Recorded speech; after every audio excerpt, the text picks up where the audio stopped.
दोस्तों नमस्कार। स्वागत है आपका हंगामा न्यूज़ 24 के न्यूज़ पोर्टल पे। आज जैसा कि आप सबों को पता है, हम लोग एक सीरीज़ चला रहा है हम और हमारी बात। इसी सीरीज़ में हम और हमारी बात के सीरीज़ में आज हम लोग एक सीरीज करने आए हैं जिसमें हमारे साथ हैं धीरज श्रीवास्तव, जो अपना पाठशाला के फाउंडर। इनके दिमाग में ही परिकल्पना आई थी कि समाज के सबसे आखिरी व्यक्ति तक शिक्षा को कैसे पहुंचाया जाए, और अथक प्रयास के बाद इन्होंने अपना पाठशाला का जो इनकी अपनी कल्पना थी उसको साकार किया है, और समाज का जो सबसे आखिरी सबसे कमज़ोर वर्ग है उसके बच्चों को शिक्षा देने का इन्होंने अद्भुत प्रयास शुरू किया है। तो आइए मिलते हैं धीरज श्रीवास्तव जी से और जानते हैं कि ये कल्पना इन्होंने कैसे शुरू की, कैसे अथक प्रयास से इन्होंने सफल किया और आज जिस जगह पे हैं ये अपना पाठशाला का 8वां जो है ग्रुप स्टार्ट हो रहा है। तो इनके पूरे यात्रा के बारे में जानते हैं। तो आइए मिलते हैं धीरज श्रीवास्तव सर से। जी सर नमस्कार। हंगामा न्यूज़ 24 के सभी दर्शकों को मेरा नमस्कार। ये जो हमारा सेंटर आज खुल रहा है, 8वां सेंटर खुल रहा है, इसकी शुरुआत हुई थी जुलाई में। 10 जुलाई को पहली बार मुझे एक गांव है रापे रुपे, वहाँ जाने का मौका मिला। हम किसी और काम से गए थे और हमारे साथ में हमारे 2 और सहयोगी थे, वो हमारे साथ में हैं। उनका भी आपको अभी बाइट्स लेने का मौका मिलेगा। तो बात चली कि भाई शिक्षा के क्षेत्र में हम क्या कर सकते हैं, बिकॉज़ मैं चूँकि शिक्षा के क्षेत्र में हूँ, मुझे इसके अलावा कुछ और काम आता नहीं है। तो हमने डिसाइड किया कि भाई ऐसे बच्चे जिनको शिक्षा से कोई सरोकार नहीं है, जो स्कूल जाते नहीं हैं, जिनको ये भी नहीं मालूम है कि अपने को कैसे साफ़ सुथरा रखना है, क्यों ना हम उनके लिए कुछ काम करना शुरू करें। और वहाँ हमारे दिमाग में आया कि हम अपनी पाठशाला शुरू करेंगे। और जैसा आप देख रहे हैं यहाँ पर बच्चों के बैठने के लिए जो हमारे पास दरी की सुविधा है, बिल्कुल ओपन प्रकृति के छाँव में ये बच्चे यहाँ पर बैठेंगे, पढ़ाई करेंगे। गांव से ही एक व्यक्ति है जो बच्चों को पढ़ाएंगे और बच्चों को एक बेसिक किताब, एक यूनिफॉर्म के रूप में एक टी शर्ट, अपनी पाठशाला का एक कॉपी, एक कलम हम मुहैया कराएंगे। और हम बच्चों को लगातार मोटिवेट करेंगे कि कम से कम वो बेसिक पढ़ाई अपनी पूरी करें, ताकि उनको मन में आए कि भाई पढ़ाई ज़रूरी है, और यहाँ से निकल कर के वो अपने आसपास के सरकारी स्कूलों में जाना शुरू करें और पढ़ना शुरू करें। इसके पीछे हमारा थॉट ये था कि जो यहाँ का जो कम्युनिटी है, जो समाज है, उनको शिक्षा के बारे में बहुत कुछ नहीं मालूम है। शिक्षा उनके जीवन में क्या परिवर्तन ला सकती है उनको नहीं मालूम है। लेकिन इन बच्चों में से अगर एक बच्चा भी अगर वो पढ़ गया, उसने 10वीं 12वीं कर लिया, वो कहीं नौकरी पर लग गया, कुछ उसने असाधारण काम कर लिया, तो वो एक बच्चा इस पूरे गांव के वातावरण को, इस पूरे गांव को चेंज कर देगा।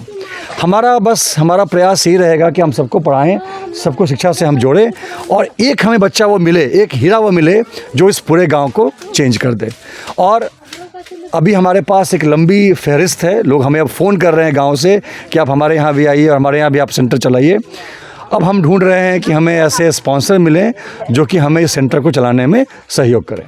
धन्यवाद सर। ये तो आपका बहुत ज़बरदस्त एफर्ट्स है, लेकिन हम लोग जानना चाहते हैं कि आप एक प्रोफेशनल के रूप में भी कार्यरत हैं, अलग अलग तरह के अपने बिजनेस को भी चलाते हैं, तो कैसे समय निकाल पाते हैं आप समाज के इस काम को करने के लिए, क्योंकि ये तो बहुत ज़्यादा समय लगता है और इसमें इन्वेस्टमेंट भी है ही, बहुत ज़्यादा खर्च भी हो रहा है, हम देख रहे हैं। तो ये आप समय और खर्चा अभी कैसे मैनेज कर पा रहे हैं?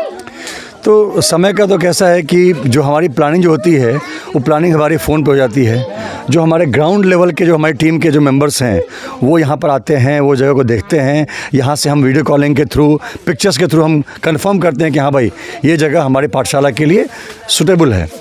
और जनरली हम संडे के दिन, जब मैं भी छुट्टी पे होता हूँ, संडे के दिन हम इसकी ओपनिंग करते हैं ताकि आने में कोई दिक्कत ना हो। और महीने में एक दिन, एक शनिवार को हम समय निकालते हैं जहाँ जितने भी हमारे सेंटर्स के शिक्षक शिक्षिकाएं हैं उनको हम एक जगह पे इकट्ठा करते हैं, उनको हम ट्रेन करते हैं, उनसे हम उनके सेंटर्स की जानकारी लेते हैं, जहाँ जहाँ उनको चैलेंजेस है उसको हम दूर करते हैं। इसके अलावा जो सेंटर्स के जो बच्चे हैं, उनके जो गार्जियन हैं, उनके बीच से हम 5 लोगों को चुनते हैं जो कि एज ए संरक्षक यहाँ पर काम करेंगे। उनकी देख रेख में ये जो सेंटर हमारा है वो चलेगा। और बात रही पैसे की, तो जो इसका इनिशियल इन्वेस्टमेंट है इसको शुरू करने के लिए, यूनिफॉर्म, दरी, किताब कॉपी, वाइट बोर्ड, ये इसके लिए हम हर सेंटर पे एक स्पॉन्सर हम ढूंढते हैं। एक स्पॉन्सर हम ढूंढते हैं एक सेंटर के लिए इसलिए कि हमारा ये मानना है कि हम एक व्यक्ति से एक ही सेंटर खुलवाएंगे, ताकि जितना सेंटर ज़्यादा खुलेगा, जितने ज़्यादा लोग समाज के इसमें इन्वॉल्व होंगे, उतने लंबे समय तक हमारा सेंटर चलेगा। और जो हमारा सेंटर चलता है उसकी डेली रिपोर्टिंग होती है, और जो हमारा स्पॉन्सर है वो उस व्हाट्सएप ग्रुप में शामिल है और वो हर दिन देखता है कि मेरा सेंटर ठीक से चल रहा है, और जहाँ जहाँ उसको इनपुट्स देना होता है वो इनपुट्स भी देता है। यानी कि प्योरली समाज के सहयोग से ये चल रहा है, और मुझे लगता है कि जिस तरह हमें सहयोग मिल रहा है, अब ये जो यात्रा है हमारी 8 पे नहीं रुकेगी, ये कहीं 800 या 8000 पे जा करके ख़त्म होगी। देखिए दोस्तों, एक बहुत मशहूर शायर है जिन्होंने कहा है कि कौन कहता है आसमां में सुराख नहीं होते, एक पत्थर तबीयत से उछालो यारो। तो हमारे धीरज सर के द्वारा वही पत्थर तबीयत से उछाला गया है। जो काम सरकार का है, सरकार करोड़ों रुपया मतलब खर्च कर रही है, अनंत तरह के NGO जो है इस सेक्टर में काम कर रहे हैं, फिर भी सुदूर गांव में जो हाईवे से लगभग 15-20 किलोमीटर अंदर है, आप देख पाएंगे अगल बगल का वातावरण जो पूरा बसवारी हम लोगों के यहाँ कहता है, इस तरह का माहौल है। यहाँ गाँव के लोगों को आप देख पाएंगे।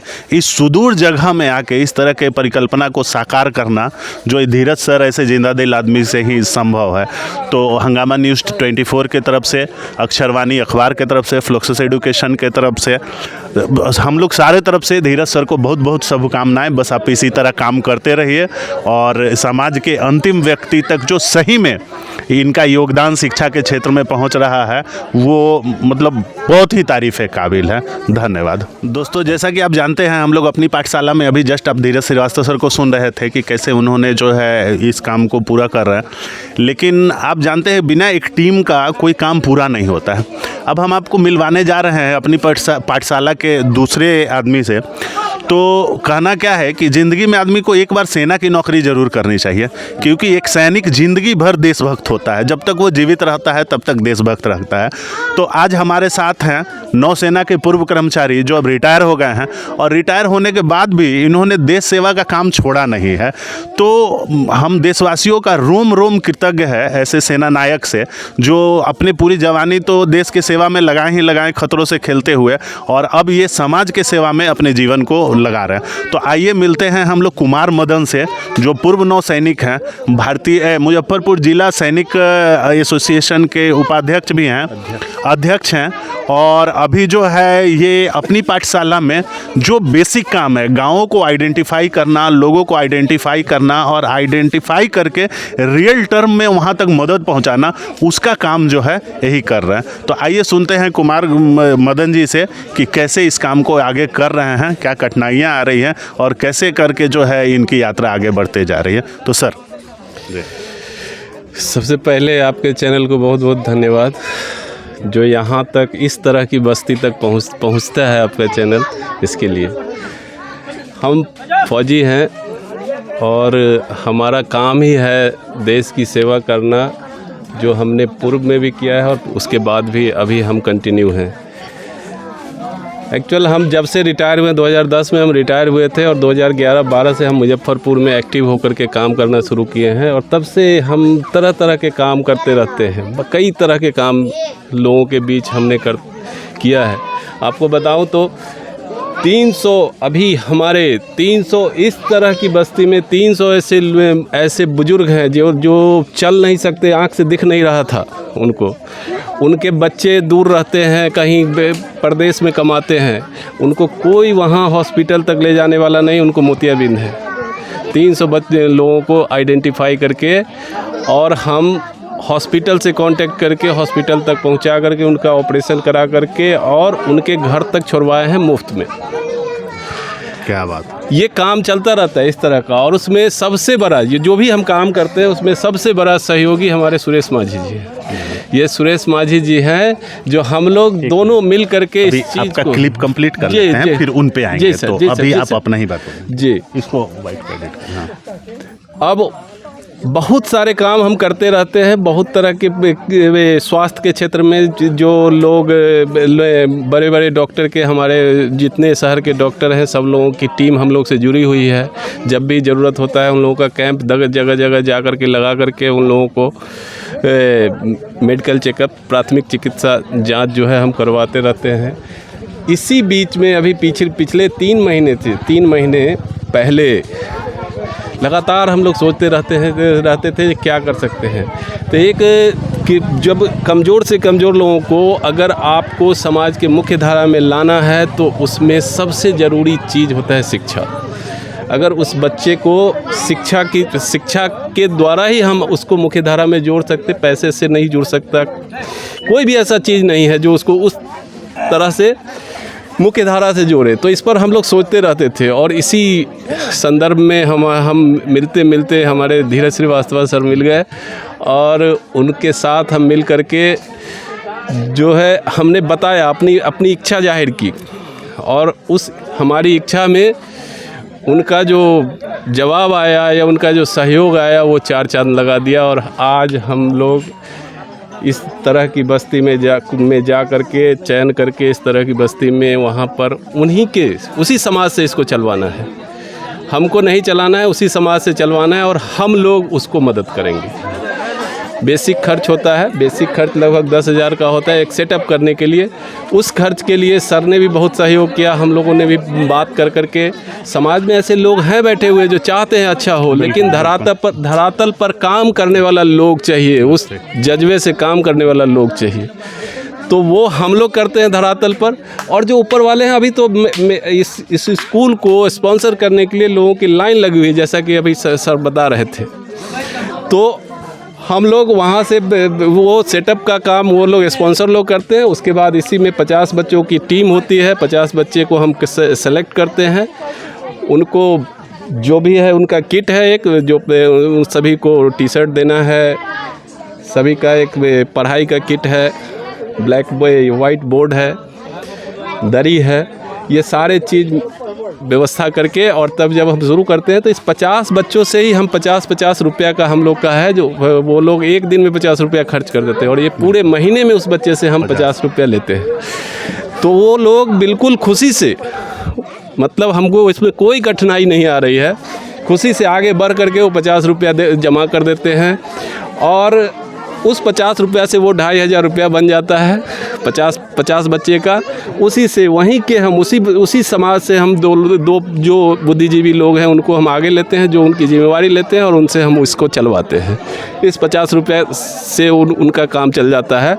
और चूँकि पैसे से सबको जोड़ते हैं इसलिए सब अपनी जिम्मेवारी से काम करता रहता है। हम लोग जा कर के केवल उसको मॉनिटर करते रहते हैं, जो ऐसे करना है, ऐसे करना है। सर हैं, ग्रुप बना हुआ है, हर सेंटर का ग्रुप बना हुआ है और उस ग्रुप में डेली मैसेज जाता रहता है जो यहाँ क्या हो रहा है, नहीं हो रहा है, उसको सब लोग मॉनिटर करते हैं। और समय समय पर उसका ट्रेनिंग का भी प्रावधान है। सब लोग ट्रेनिंग में धीरज सर उसमें लगे रहते हैं और हम लोग बैठ करके उसको ट्रेनिंग वगैरह भी देने का काम करते हैं और इसको चलाते हैं।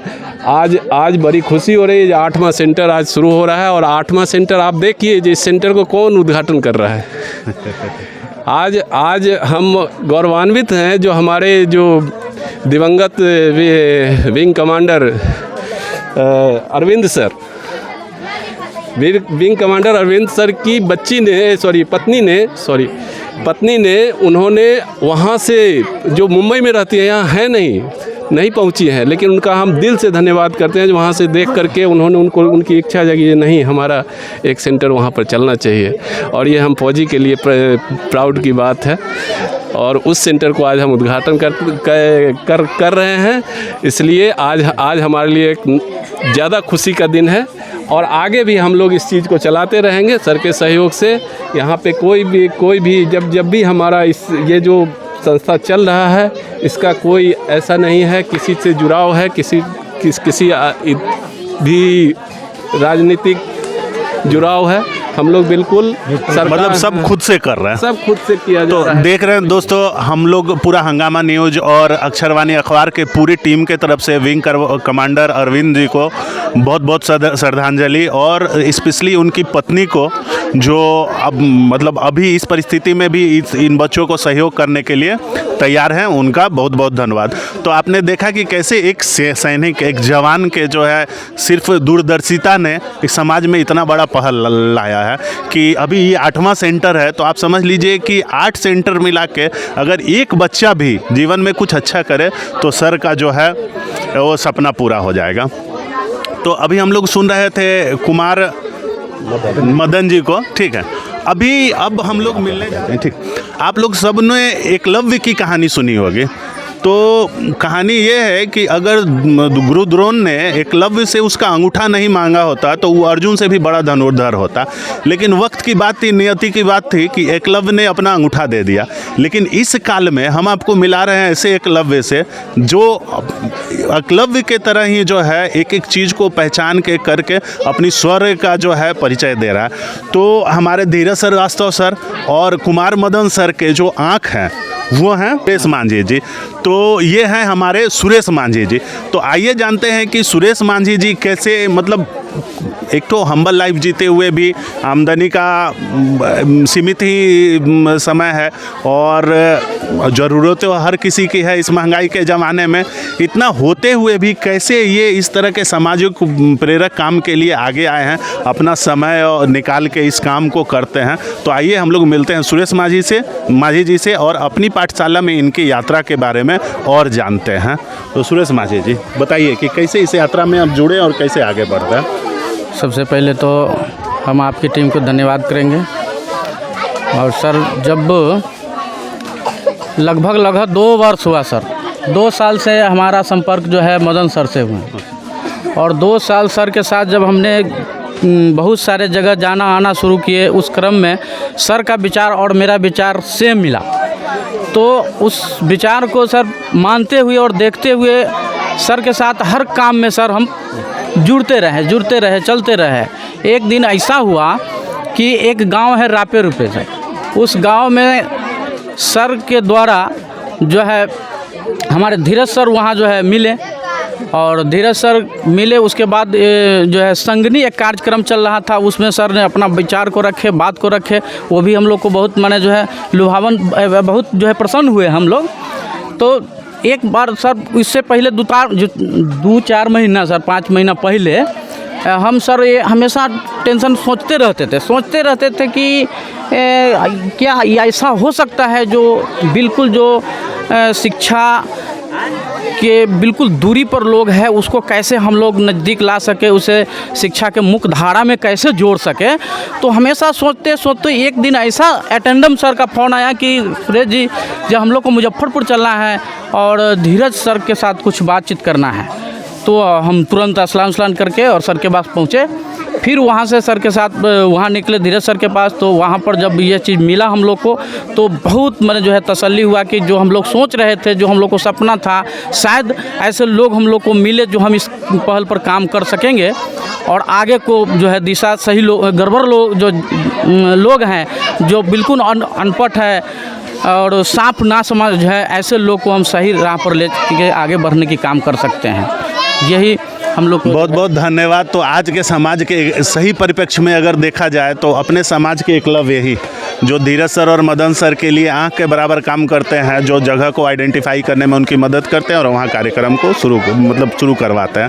तो पाठशाला में अभी हम लोगों ने सुना धीरज सर को, कुमार मदन सर को और इनको जो है ये मांझी जी को। अब आइए मिलते हैं जो ग्राउंड पे इस काम को करेंगे। जैसा कि आप देख पा रही हैं ये यहाँ की लोकल कोऑर्डिनेटर हैं जो इस पूरे प्रोग्राम को कोऑर्डिनेट कर रही है, सर लोग को सहयोग कर रही है। कैसे वो बच्चे को बहुत प्यार से खुद से जो है ड्रेस पहना रही है और संभाल रही है। और ये है यहाँ के टीचर, इंस्ट्रक्टर जो बच्चों को यहाँ पढ़ाएंगे और धीरज सर से ट्रेनिंग लिए हुए हैं। तो आइए जानते हैं कि इन लोगों को इसमें क्या मतलब कि जो है कैसे इसके लिए इनकी प्रेरणा हुई और ये क्या करते हैं। आइए, आपका नाम क्या हुआ? गुड़िया देवी। गुड़िया देवी। तो ये गुड़िया देवी को देखिए इस समाज के लिए कैसे जो है सहयोग कर रही है। अब बताइए कि कैसे इस प्रोग्राम के बारे में आपको जो है लगा और किस तरह जुड़ी हुई हैं आप? मेरा नाम तो गुड़िया देवी है और मैं चाहती हूँ कि अच्छे से इस प्रोग्राम को मैं चलाऊँ और बच्चों को अच्छे से देखभाल करके मैं बच्चों को शिक्षा दूँ। इसलिए मेरा पूरा संजोग है कि मैं अच्छा से अच्छा बच्चा सबको व्यवहार सिखा सकूं, रहन सहन, खान पान, बैठ यानी हर चीज़ का मैंने नॉलेज बच्चों सबको देना चाहती हूँ। आप कितनी पढ़ी हुई हैं?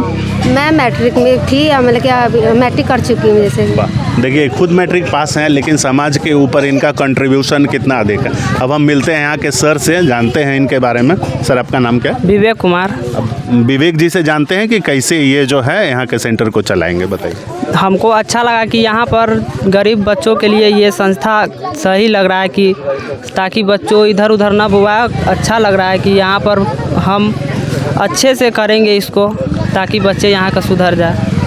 देखिए सर का कितना अच्छा ड्रीम है, आप लोग कंटिन्यू करिए, ठीक है ना। आप लोग बहुत अच्छा काम कर रहे हैं, भविष्य में आगे हम लोग मिलते रहेंगे और आपके काम को दिखाते रहेंगे। बहुत बहुत धन्यवाद आप लोग का। अब जानते हैं इन बच्चों से कि कैसे आप लोग को ड्रेस मिला है। खूब खुश हैं आप लोग? जोर से बोलिए सब लोग। पढ़ाई करिएगा। बहुत अच्छा। तो जैसा कि आप देख पा रहे हैं अपनी पाठशाला का 8वां ये क्लास शुरू हो रहा है और इन बच्चों के मतलब एक तरह से कि भविष्य गढ़ने का काम कर रहे हैं धीरज सर, कुमार मदन सारा और अपनी पाठशाला, कुमार मदन सर, माझी जी और अपनी पाठशाला का पूरा दीपक जी। हाँ, तो मैं और मेरी पूरी टीम जिसमें अभिषेक जी हैं, हमारे दीपक जी हैं, ध्रुव जी हैं और हमारे संपादक HK ब्रह्मचारी जी हैं, इन सब की तरफ से बहुत बहुत धन्यवाद।